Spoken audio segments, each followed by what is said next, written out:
You ask Tiger to calculate. This deals with linear inequalities with one unknown. The final result is x greater than 2. Let's solve it step by step. Group all constants on the right side of the inequality. Subtract 6 from both sides.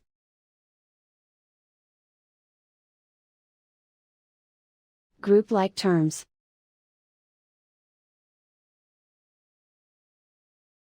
Simplify the arithmetic.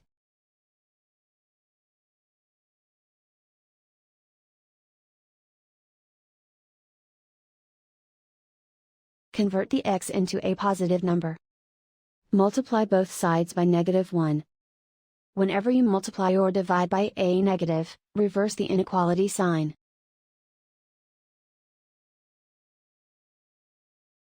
Remove the ones.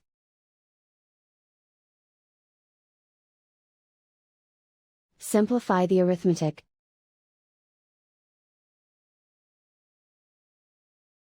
Plot the solution on a coordinate grid.